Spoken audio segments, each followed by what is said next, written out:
একবার খাজা উসমান হারওয়ানি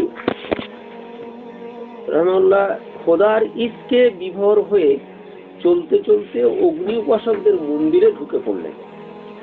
তার সঙ্গে অনেক মুরিদ মুতাকিদিন ছিলেন। হযরত খাজা মুঈনুদ্দিন চিশতি রহমাতুল্লাহ ছিলেন।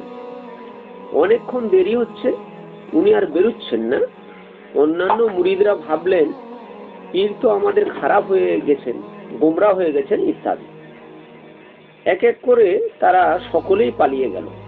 কিন্তু হযরত খাজা মুঈনুদ্দিন চিশতি রহমাতুল্লাহ সেই দোরগোড়ায় পড়ে আছেন। অনেকক্ষণ পরে যখন খাজা উসমান হারওয়ানি বেরিয়ে এলেন, তিনি দেখেন সকলেই পালিয়ে গেছেন, কেবল মুঈনুদ্দিন একাই পড়ে আছে। দিল থেকে দোয়া দিলেন, তাই সুলতানুল হিন্দ কেউ হতে পেরেছে? এসব পরীক্ষা, আল্লাহর তরফ থেকে পরীক্ষা, পরীক্ষায় অটল থাকতে হবে।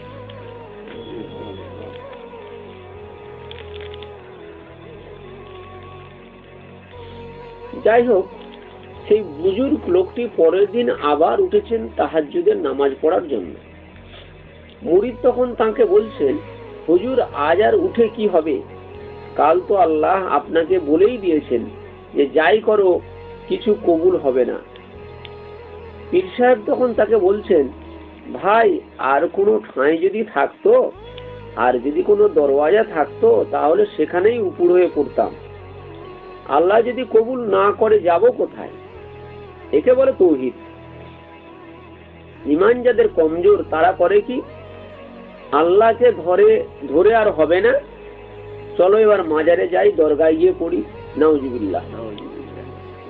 বুজুর্গ বললেন, আল্লাহ কবুল করুক আর নাই করুক, আমার কাজ আমি করে যাব। তিনি কামেল, ব্যালেন্স ঠিক আছে, বিভ্রান্ত হননি। আল্লাহর তরফ থেকে আওয়াজ এলো সেদিনই, আমি তোমার সব কবুল করে নিলাম। নিজের ইবাদত, বন্দেগী, সাধনা, আমিত্ব সবকিছু ত্যাগ করে নিজেকে একেবারে আল্লাহর হাতে সঁপে দিয়েছেন। এটাই আল্লাহর পছন্দ হয়ে গেছে। এটাই আমাদের দরকার। লা মালজা ওয়ালা মালজা ওয়ালা মানজা মিনাল্লাহি ইল্লা ইলাইহি। কোনো দরগাহ নেই, কোনো ঠাঁই নেই একমাত্র তোমার দরগাহ ছাড়া। দরগাহ তো একটাই, আমাদের দোয়া করে, দরগাহ তো একটাই আমাদের। দোয়া আমাদের এইভাবে করতে হবে, আল্লাহ তোমার দরগাহ ছাড়া আমাদের আর কোনো দরগাহ নেই। কার কাছে হাত তুলবো? কে দোয়া কবুল করবে? তুমি না কবুল করলে যাব কার কাছে? তুমি আমাদের দিলের খবর জানো। আমরা তোমার কাছে, আমরা কারো কাছে যাব না, কারো কাছে হাত তুলবো না।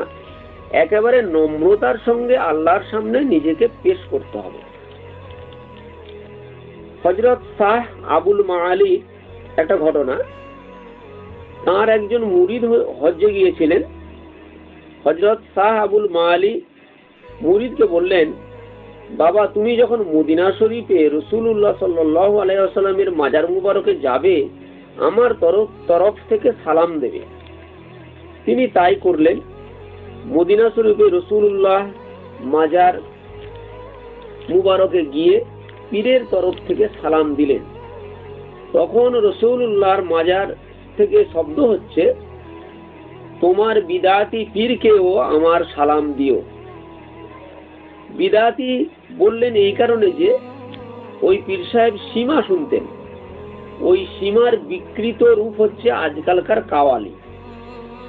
ওই পীর সাহেব যে সীমা শুনতেন তা বাহ্যত অর্থাৎ শরীয়তের দৃষ্টিতে ছিল বিদআত, কিন্তু আসলে বিদআত ছিল না।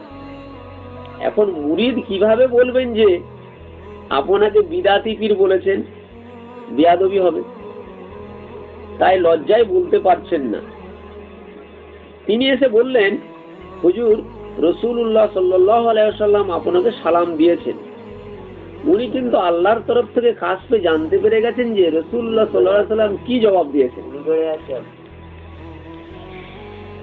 তাই তিনি মুরিদকে বললেন, বাবা উনি কি জবাব দিয়েছেন খুলে বলো, কথা গোপন করলে হবে না।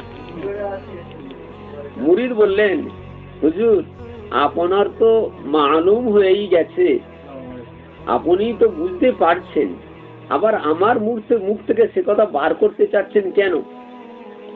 পীর সাহেব বললেন, বাবা তুমি ভুল করছো, তোতার মুখ থেকে যে কথাটা বেরুবে তার মজাটা আলাদা।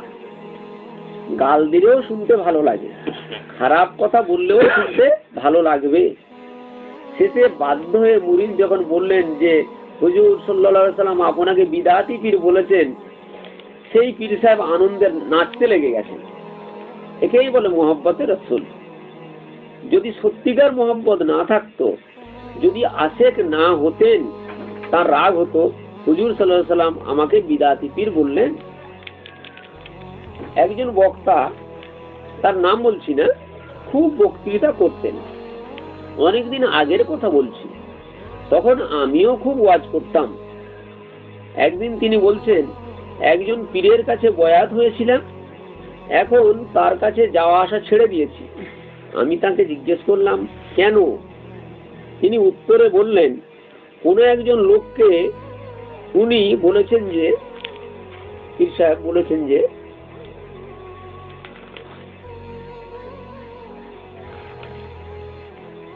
অনেকদিন আসেনি, তাকে বলো এবার ঠেলায় পড়লে আসতে হবে। এ কথা শুনে খুব দুঃখ হলো, তাই তাকে ছেড়ে দিয়েছে। চিন্তা করুন, ঠেলায় পড়লে আসতে হবে এ কথা শুনে রাগ করে পীর সাহেবকে ছেড়ে দিয়েছে। একে মুরিদ বলে? এরা তো তরিকতের পথে ভণ্ড, কপট।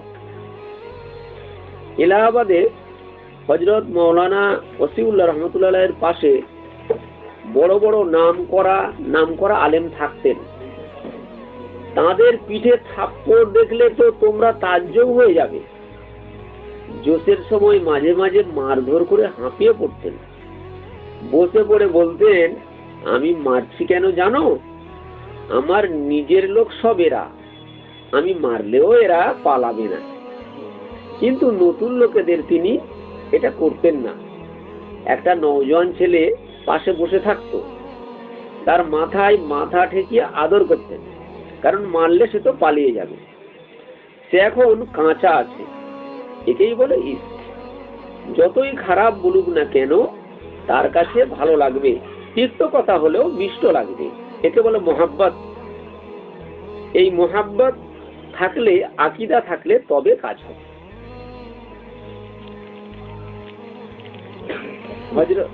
হযরত শাহ আবুল মাআলি তো কাশফে জানতে পেরে গিয়েছিলেন যে হুজুর সাল্লাল্লাহু আলাইহি সাল্লাম কি জবাব দিয়েছেন, কিন্তু তবুও তিনি মুরিদের মুখ থেকে শুনতে চাচ্ছেন কেন? যার সঙ্গে যার মোহব্বত থাকে তার কথা শুনতে মজা লাগে, শুনলে আনন্দ পাওয়া যায়। একদিন রাসূলুল্লাহ সাল্লাল্লাহু আলাইহি ওয়াসাল্লাম বলেছিলেন কোন সাহাবীকে, আল্লাহর কালাম আমাকে কিছু পড়ে শোনাও। সাহাবী বললেন, ইয়া রাসূলুল্লাহ, আল্লাহর কালাম তো আপনার উপর নাজিল হচ্ছে, আর আমি আপনাকে আল্লাহর কালাম শোনাবো? এখানে কথা হলো, পড়ার মজা আলাদা আর শোনার মজা আলাদা। জনাব ইব্রাহিম সাহেব সাগর দ্বীপের ট্রলিতে আসার সময় আমপাড়া থেকে কত সূরা আমাকে পড়ে পড়ে শোনালেন, সংশোধন করে দেওয়ার জন্য। একেই বলে নম্রতা। কিন্তু এইখানেই তো আমাদের পথে বাধা। আমরা লজ্জা করি যে আমি একজন ইমাম, আমি আবার আলামতারা থেকে নাস পর্যন্ত শোনাবো। এখানে নফস আমাদেরকে বাধা দিয়ে দেয়। লোকে কি বলবে, এ নামাজ পড়াই, এর আবার ভুল হয়, এ আবার অপরের কাছে সবক নিচ্ছে। আমিত্ব দূর করতে হবে, তবে মানুষ শিখতে পারবে। যত হবে ছোট, তত হবে বড়। এই হচ্ছে ফর্মুলা।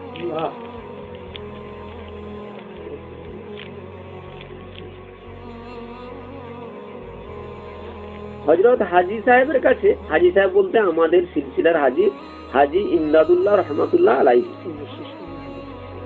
একজন এসে বলছেন, এত আল্লাহ আল্লাহ করছি, কিন্তু কিছু ফায়দা হচ্ছে না। হাজী সাহেব জবাব দিচ্ছেন, তুমি যে আল্লাহ আল্লাহ করছো এটা কি কম?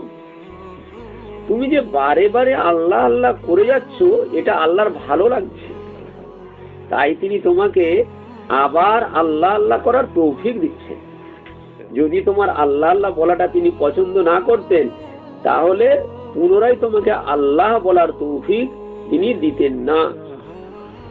তুমি আল্লাহ আল্লাহ করতে পারতে না, তোমাকে অন্য ঝামেলায় ফেলে দিতেন, তোমাকে ভালো লাগতো না, তুমি তখন ছেড়ে দিতে।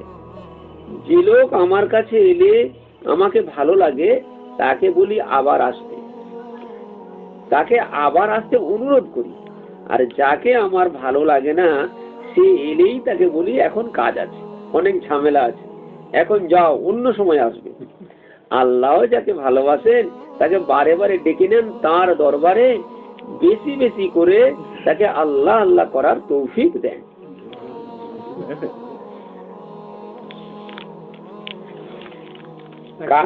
বৃষ্টি হচ্ছিল মনে আছে, আসলে কেউ আপনি ছিলেন কয়েকদিন, একদম সেই দিন কত হয়েছিল কি একবার জ্ঞান টক হয়ে গেল।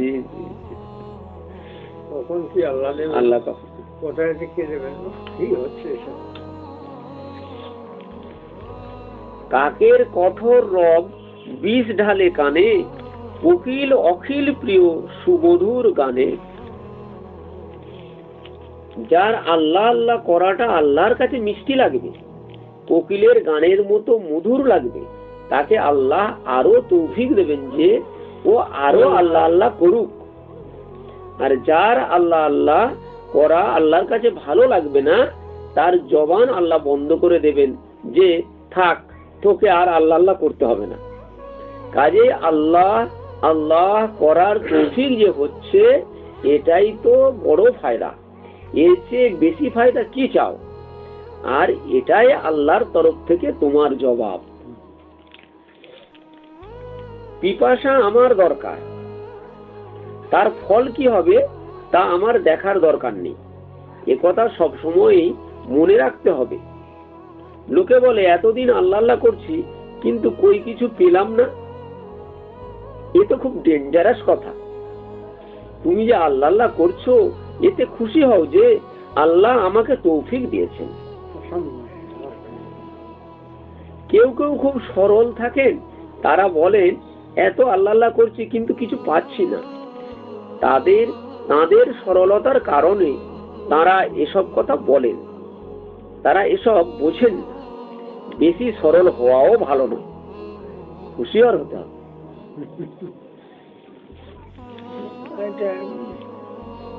दुनिया में रहो मक्कर से, दूध खाओ शक्कर से।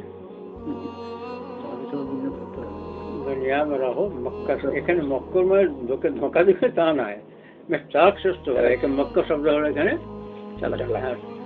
চালাকি করো না, তোমাকে কেউ ঠকাতে না পারে, বাঁচতে পারো, এইটাই মক্কর মানে হলো। दुनिया में रहो मक्कर, दूध खाओ शक्कर से, दूध पियो शक्कर से, चीनी দিয়ে একটু মিষ্টি দিয়ে একটু খাও, ऐसे খাবেন।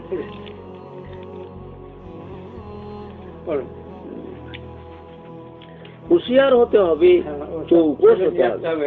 ওখানে আর 3 দিন পুরো টাইম দিতে হবে সব। আর মেয়েদের খবর কি সব ছেড়ে দিয়েছিল না, আবার বিয়ে সব ব্যাপারে মেজরটা দিলেন না, আল্লাহ বেশি আর ঝুলিয়ে রাখার ঠিক না, চিকন ছেলে দেখে দিয়ে দেন ভালো।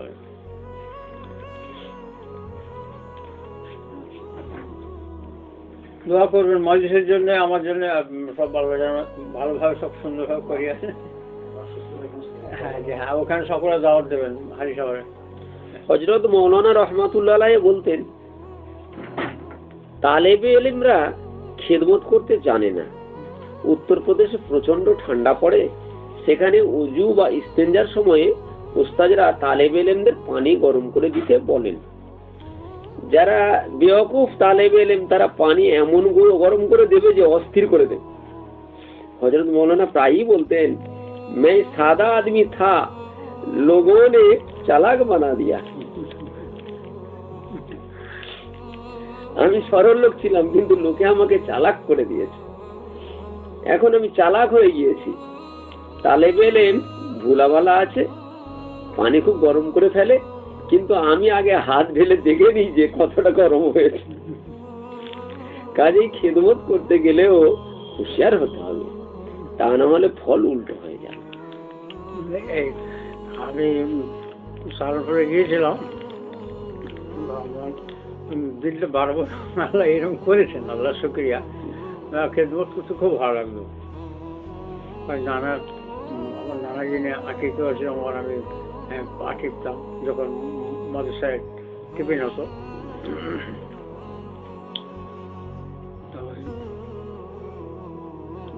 মাঝে মাঝে পা টানতেন, তার মানে এখানে এই আমার মতো হাজা খুব হাজা ছিল, কিন্তু এত নার্সকে এত কন্ট্রোল, এত যত্ন করেন না, পা লাগবে কিছু বলেন, টানেন, হালকা টানেন, আর বুঝতে পারি না, হরদম টিপতেছি, হরদম টিপছি।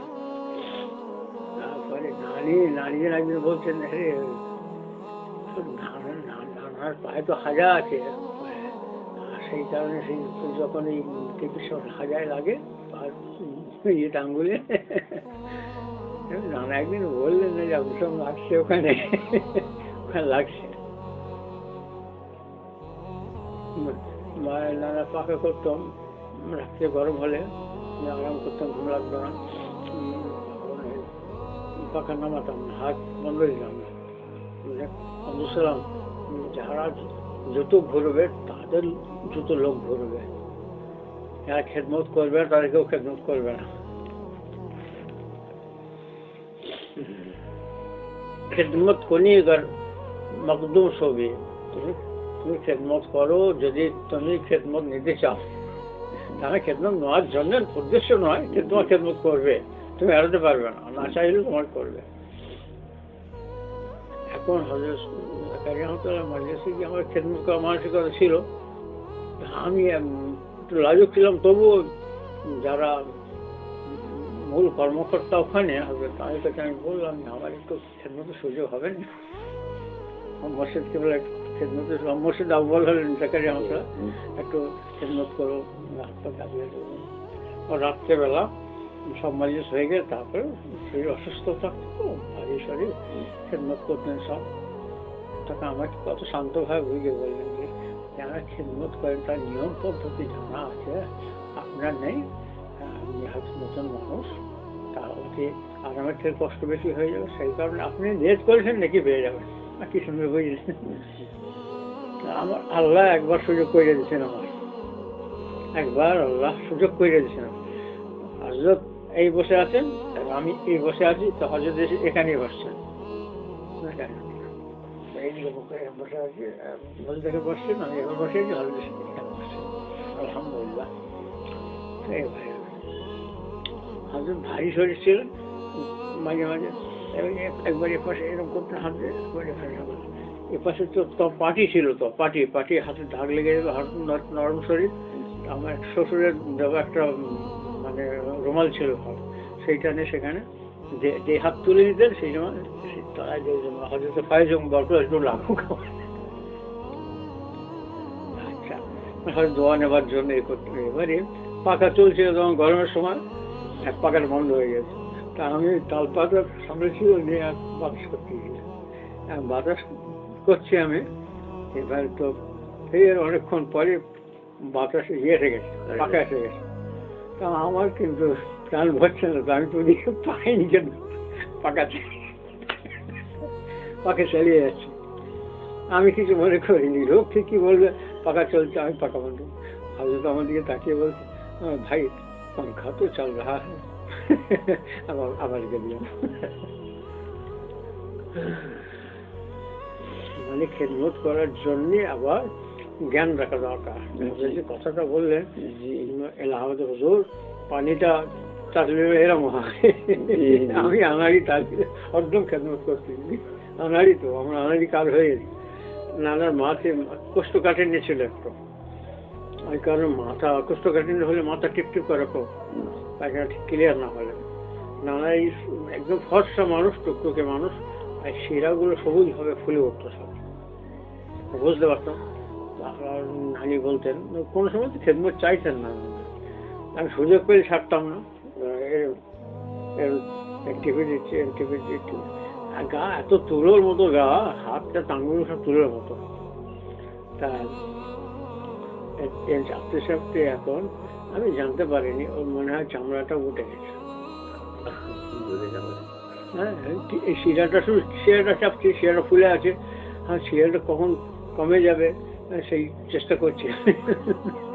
এখন না কিচ্ছু বলেনি। হ্যাঁ, তারপর দিক বলে এরকম এখানে রক্তের সব পুড়ি মতো হালকা হালকা পুড়ি মানে আনাড়ি ছেলে বয়স তো 12 বছর বয়স। কি সুন্দর, কি লাগছে।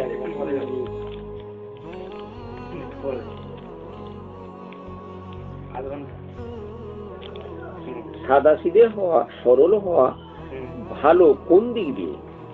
যেমন মনে অহংকার থাকবে না, হিংসা থাকবে না, প্যাঁচ থাকবে না। সরল মনে আল্লাহ এবং তাঁর রসুলের সাল্লাল্লাহু আলাইহি সাল্লাম কথা মেনে নেবে। যারা সরল ছিলেন তারাই আল্লাহ রসুলকে মেনে নিয়েছেন, আর যারা বক্র কুটিল মনা লোক তারা রসুলকে মানেনি। এই হচ্ছে সরলতা। আর এদের সম্পর্কে রাসূলুল্লাহ সাল্লাল্লাহু আলাইহি সাল্লাম বলেছেন, সরল লোকেরাই বেহেশতে যাবে। কিন্তু এরকম সরলতা ভালো নয় যেটা আমার দিনের পথে অন্তরায় হবে, মুআমালা খারাপ হবে, মুআশারা খারাপ হবে, ইবাদতে ক্ষতি হবে ইত্যাদি। সেদিক দিয়ে নবীরা খুব হুঁশিয়ার ছিলেন। আকাল, যাকে আমরা চলতি কথায় আক্কেল বলি, আল্লাহ তাআলার একটা মস্ত বড় দান, আর এরই দ্বারা মানুষ উপরে উঠতে পারে। একটা হাদিস আছে, হুজুর সাল্লাল্লাহু আলাইহি সাল্লাম একদিন হযরত ওমরকে বলছেন, ওমর, সেদিন তোমার কি অবস্থা হবে যেদিন ফেরেশতারা কবরে বিকট মূর্তি নিয়ে তোমাকে সওয়াল করবে, তখন তুমি কি জবাব করবে? হযরত ওমর রাসূলুল্লাহকে সাল্লাল্লাহু আলাইহি সাল্লামকে জিজ্ঞেস করলেন, ইয়া রাসূলুল্লাহ, আপনি বলুন। লাল্লাহ, ঠিক আছে, জি জি, ইয়া রাসূলুল্লাহ, আপনি বলুন তো, সে সময়ে আমার আকাল বুদ্ধি ঠিক থাকবে কিনা? রাসূলুল্লাহ সাল্লাল্লাহু আলাইহি সাল্লাম বললেন, হ্যাঁ, সে সময় তোমার আকাল বা বুদ্ধি ঠিক থাকবে। ইয়া হরফ নেদার কারণে মুনাজা মুজাফফি জবাব দেবে, সেই কায়দাটা, সেই কারণে ইয়া রাসূলুল্লাহ। আর এখানে রাসূলুল্লাহ বললেন, এটা আলাদা জিনিস, এটা রাসূলুল্লাহ ফাইল হয়ে গেল। ঠিক আছে, এটা গ্রামারিক কায়দা। বরং ইয়া রাসূলুল্লাহ হাবিবি, ইয়া রাসূলুল্লাহ হাবিবি খালিক ইকতাতি বরগুজিরা যুল জালাল ও পাক ও বেহম नाज़नीन हज़रत हक़ सदर बदर कायनात नूर चश्मे अंबिया चश्मों चिरागे माफी।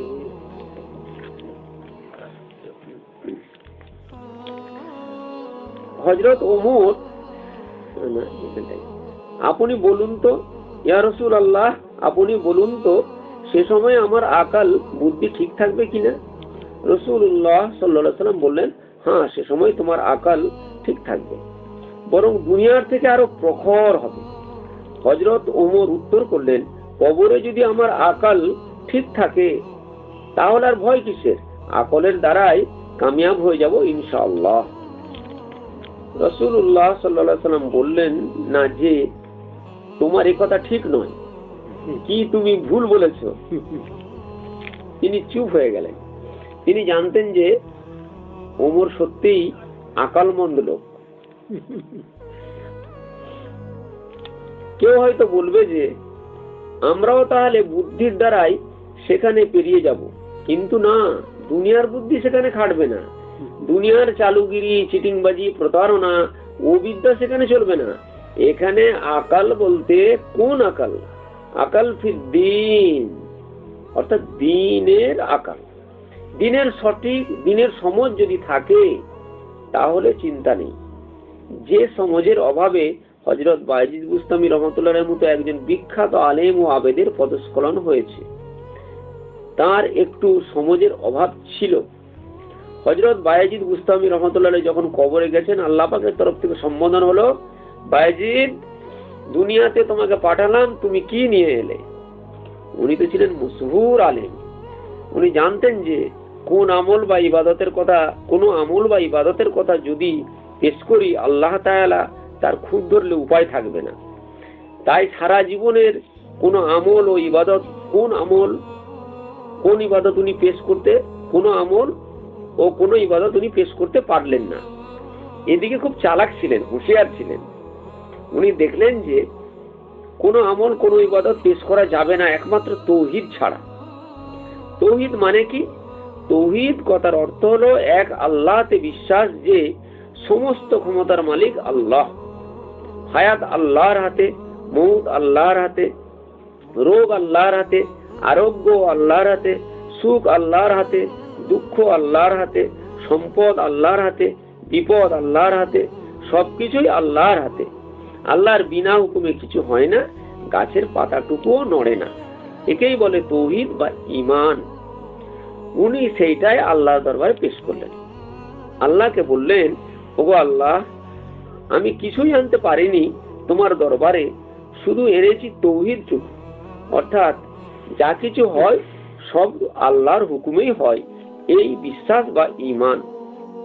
আল্লাহ পাক বললেন, তুমি মনে করো সেই লাইলাতুল লাবান এর কথা, অর্থাৎ যে রাত্রিতে ঠান্ডা দুধ খেয়ে তোমার পেটের গোলমাল হয়েছিল, আর তুমি বলেছিলে যে এই ঠান্ডা দুধ না খাবো আর না আমার পেটের গোলমাল হবে। এ তোমার কেমন তৌহিদ? লাবিনুন মানে কি?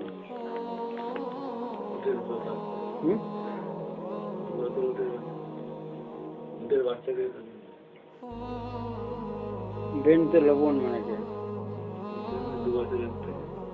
বেনতে মাখাজ।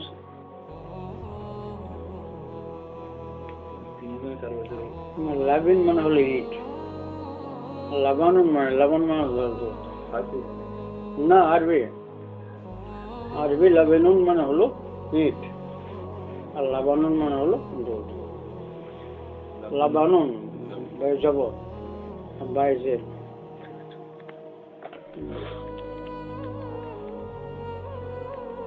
এ তোমার কেমন তৌহিদ?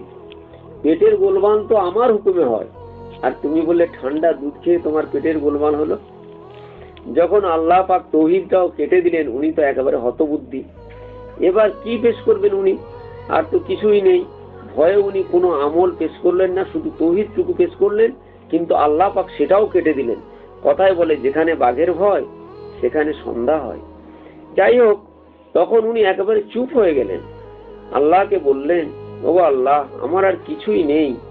বায়েজিদ যে ঈমানের দাবি করেছিলেন, তৌহিদের দাবি করেছিলেন, সেটা আল্লাহ পাকের ভালো লাগেনি। কিন্তু যখন তিনি আল্লাহর কাছে সারেন্ডার করলেন, আত্মসমর্পণ করলেন যে আমার আমল, ইবাদত, ঈমান, তৌহিদ কিছুই নেই, আল্লাহ পাক বলেন, দেখো তোমাকে আমি এমন উপায়ে নাজাত দিয়ে দেব যা তুমি কখনো চিন্তাও করনি। সেই একদিন শীতের রাত্রিতে একটা ছোট্ট বিড়ালছানা মিউ মিউ করে কাঁদছিল, আর তুমি তাকে তোমার কম্বলের মধ্যে নিয়ে শুয়েছিলে। ওই বিড়ালছানার দুয়ার বরকতে আজ তোমাকে নাজাত দিয়ে দিলাম। সুবহানাল্লাহ। তবে এখানে কেউ আমরা ভুল বুঝি না যে এইভাবে একটু জীবের সেবা করেই আমরা নাজাত পেয়ে যাব, আর কিছু আমল করার দরকার নেই, হবে না। জীবের প্রেম, এদিকে সাইডটাও ক্লিয়ার করে দিচ্ছেন। জীবে প্রেম করে যেইজন সেইজন সেবিছে ঈশ্বর, একথা এখানে খাটবে না। একজন বেশ্যা রমণী একটা তৃষ্ণার্ত কুকুরকে আঁচল ডুবিয়ে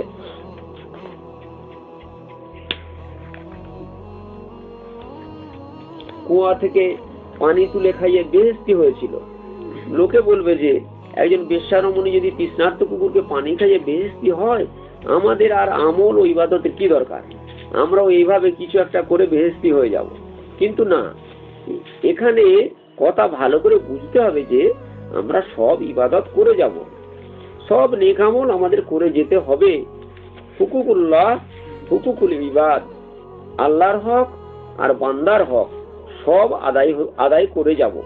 তারপর আল্লাহ পাক কোনো একটা নেক আমলের বাহানায় কোনো একটা আমলকে ওসিলা করে তার খাস রহমতে আমাদের নাজাত দিয়ে দেবেন, এই বিশ্বাস রাখতে হবে। রহমতে হক বাহানা মি জুয়াদ, রহমতে হক বাহা নমি জুয়াদ, একই কথা, শুধু না আগে পরে হওয়ার কারণে, অর্থাৎ অর্থের অনেক তফাৎ, না আগে পরে হওয়ার কারণে অর্থের অনেক তফাৎ। আল্লাহর রহমত বাহানা খোঁজে, আল্লাহর রহমত বাহা বা মূল্য খোঁজে না।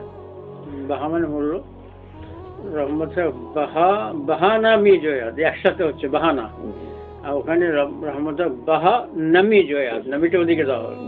আর দাঁড়িয়ে পেশাব করো না, যেমন দাঁড়িয়ে পেশাব করো না, করোনা আগে বললাম, করিলে শাস্তি পাইবে। এটা ইসলামী স্টেটে যেখানে যে মাদ্রাসায় নিয়ম আছে যে এখানে দাঁড়িয়ে পেশাব করা যাবে না, সেখানে লিখে দিয়ে রেখেছে। সেখানে মানে হলেই যে দাঁড়িয়ে পেশাব করতে নিষেধ করা হচ্ছে, আর যদি দাঁড়িয়ে পেশাব করো তো শাস্তি পাবে। এবারে যদি আমি নাটা শেষের দিকে গোড়ার দিকে করো পর্যন্ত ছেড়ে দাঁড়িয়ে পেশাব করো, বুঝতে পারি তার মানে নির্দেশ হচ্ছে দাঁড়িয়ে পেশাব করা, না করিলে শাস্তি পাইবে। তখন দেখা ওই ওখানে না রহমত হক বাহানা মিজয়া বা হালিব আর নুহা বাহানা হলো, আর এখানে বাহা মানে মূল্য, বাহা আলিফ আর নো মিমিয়া নামি, নোটাই দিয়েছিল।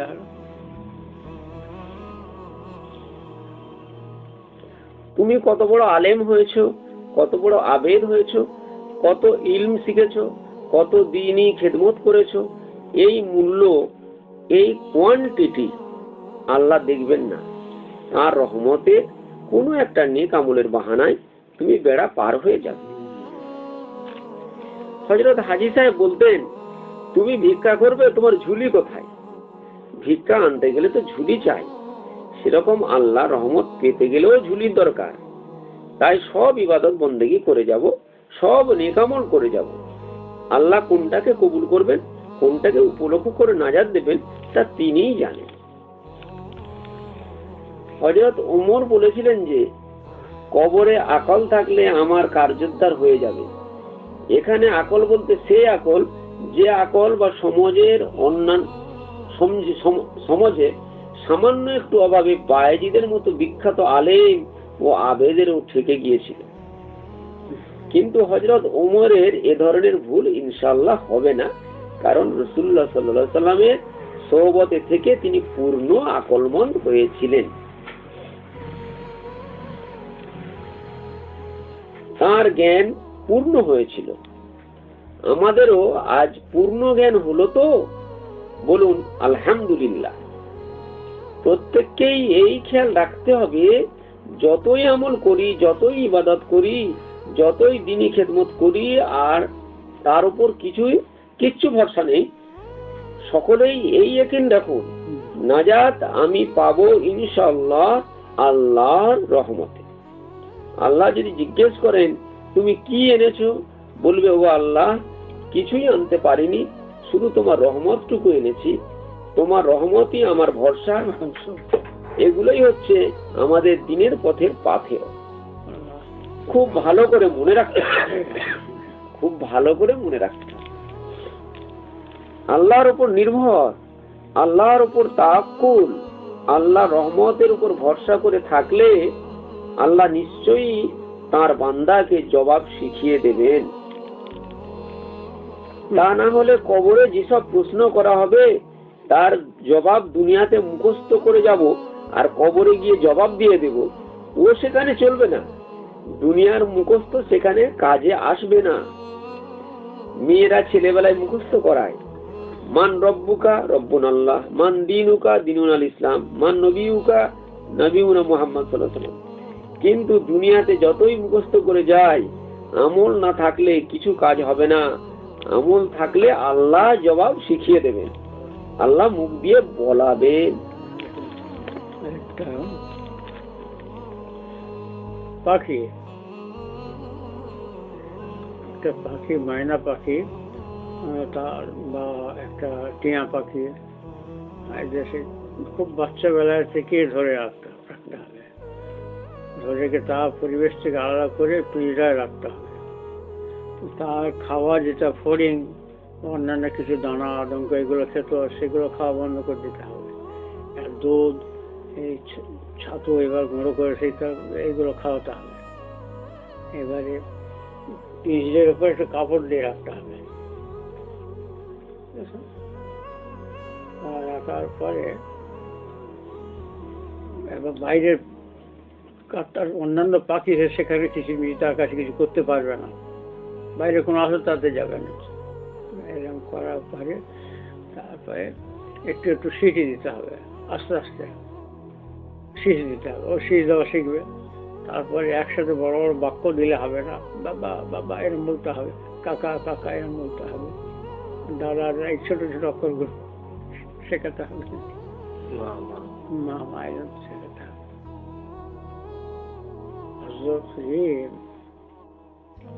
মানে বললাম যে রবির হয়তো এরকম একটা তোতা পাখির কথা ইয়ে করেছেন, ঘটনা কথা বলেছেন, তেলি আর তোতা পাখির কথা। बच्चे आजकल किला अमेखती शीशा तो रोगन रेखती, মানে তোতা পাখির এই ঘটনাটা বলেছেন। তেলির একটা ইয়ে ছিল, তোতা পাখি ছিল, ইয়ে বেনে দোকানের তেল টেল সব থাকে তো সব, এখন হচ্ছে ওই তেলের শিশি থাকে, সব বিভিন্ন তেল টেল, সরিষার তেল ঢেলে ঢালে ওই সব জায়গায় বিক্রি করে। এখন করেছে যে তোতা পাখিটা বলি পড়তো, সেই কারণে ওই খদ্দের হতো অনেক, ওই সুন্দর সুন্দর কথা বলো, আসুন বসুন এরকম বলতো। এই কথা শুনবার জন্য সব খদ্দের বসে থাকতো, বুঝেছেন, চা পানি খেতে এটা ওটা করতো, অন্যান্য মানুষ সবাই যেত। এখন একদিন একটা বিড়াল এসছে, আসছে আর সেই ঝাপটে পড়েছে বিড়াল, তা সেই তেলের জায়গাটাও পড়ে গেছে, আর তার গায়েও তেল লেগে গেছে। এখন ও তো 2 পয়সার খদ্দের তেলে অত সুন্দর পাখি পুষেছিল, সে কথা বলতো, এটার থেকে ওর তেলের দাম বেশি হয়ে গেছে, তেলটা পড়ে গেছে। এখন একটা সেকেন্ড পড়েছিল বাড়িয়ে, তাকে মেরেছে, মারতে ফটফট করে মাথা সেগুলো উঠে পেরেছে, সে পাখনাগুলো উঠে গেছে, সেইগুলো উড়ে যেত, মাথায় টাক পড়ে গেছে। অনেক দিন আসে, কথা বলে না। তারপরে আরে খদ্দের আসেন, মাথায় হাত পড়ে গেছে, আর কিছু খেতেও চায় না, কিছু খাওয়াতেও পারছে না, কথা বলতে পারছে না, এর তো সব দোকান ভেটে যাচ্ছে। তখনও বিভিন্ন জায়গায় যা তদবির করে, যারা এটায় ওটায় বিভিন্ন সেখানে গিয়ে